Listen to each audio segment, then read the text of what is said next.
No, no, no. Mba, no. Iro, lie. Suicide is not an option. Why the suicidal thoughts? Suicidal thoughts kills faster than suicide itself. It's just like this mask. It blocks you from seeing things, from perceiving the real things, the realities of things around you. It clouds your thinking. It clouds your mind. It darkens your reasoning. As in, please get a chair. Come sit beside me and let us talk. Let's have some sincere thoughts. What is evoking all these things? You're going through a hard time. I don't want to use the word you are not the Holy One. No. But how about me telling you I feel your pains? Or I don't have an idea of what you're going through. Okay, let's admit that. But I can say that half of what is provoking this suicidal thought, half of what is causing us into depression, trying to give up, are the things we see around us, not the reality. I am not an anti-fan of social media, but I keep telling people it is driving many crazy.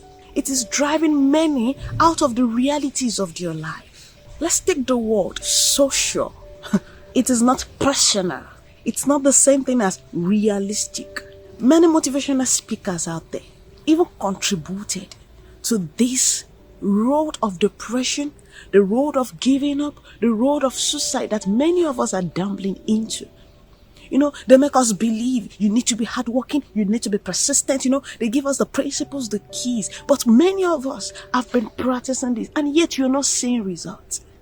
They make you believe you're not the one doing enough. But have you forgotten that the recession is going on all over the world, not only in your location? Things are hard for people all over the world.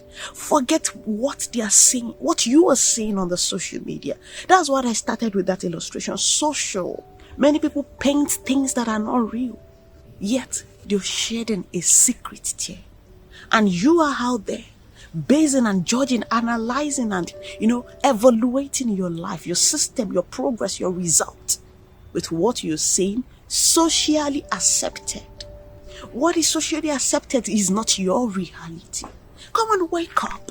If we keep building our lives on visible results that people will validate and appreciate, I can assure you, listener, you are going to die within the next 3 months, because you will get to a stage you will count yourself a complete failure, whereas you are doing something.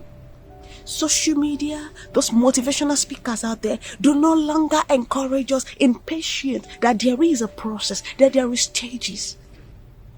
What they kept telling us is results. Bro, sister, results are not fabricated in a day.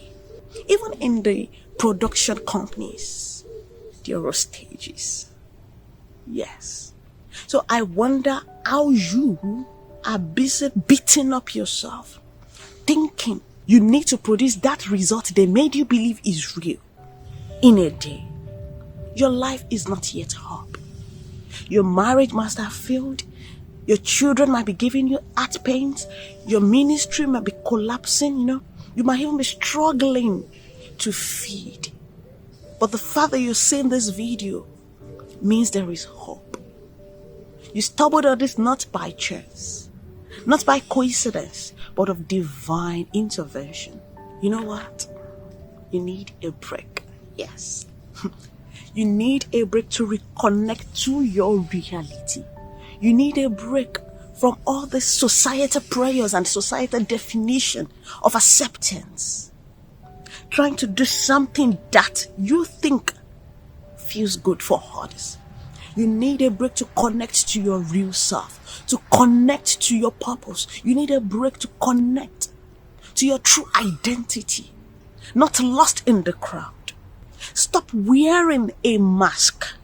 Stop wearing this mask. Stop judging others from the mask they are putting on. You know what? Let's try something else.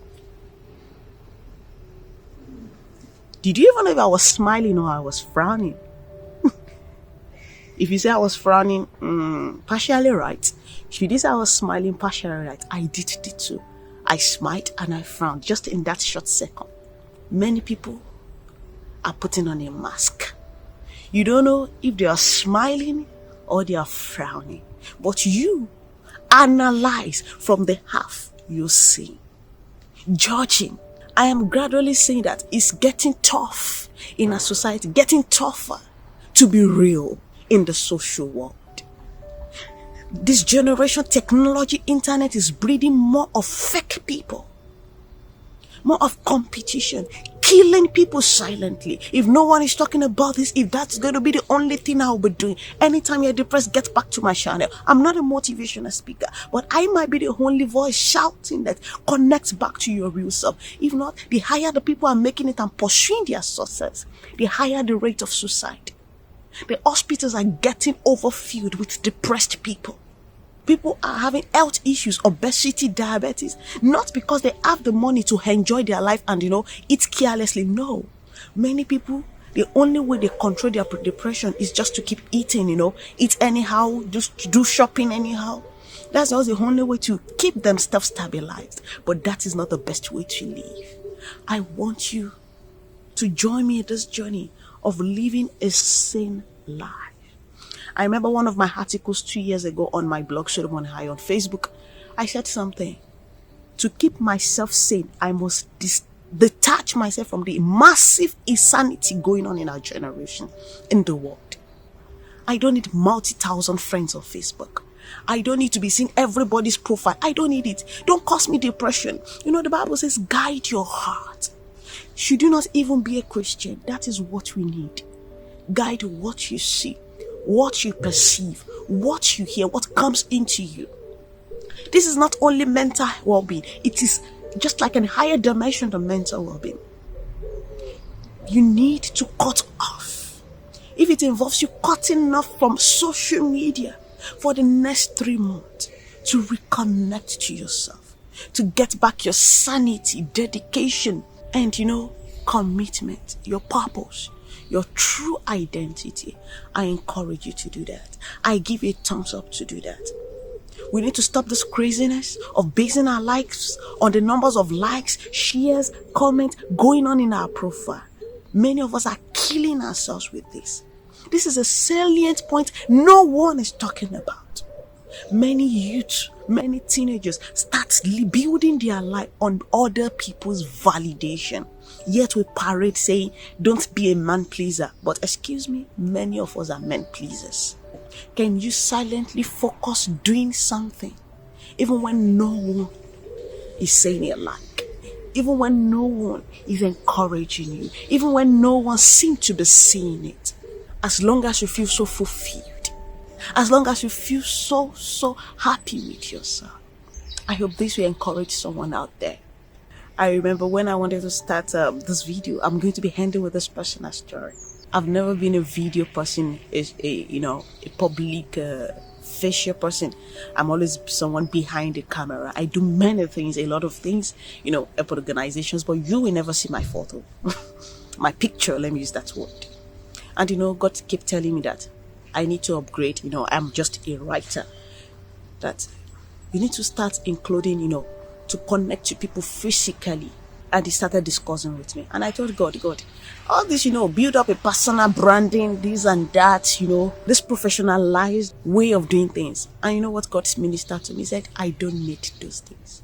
What I need you to do is just start.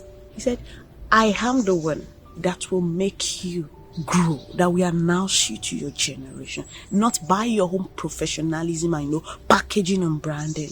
I'm also using this to address the Christian. If God has not announced you to the world, all what you're doing is not in vain, but you're just building your own efforts. He said, except the Lord watch over a city, they that watch over it do it in vain. He said, the race is not for the swift. This is to tell you, stop waiting to be like others. Cut off the competition. Start in the little way you can, in the little thing you can do. Don't aspire to put up a fake image, to make it up, to edit your reality. Be yourself.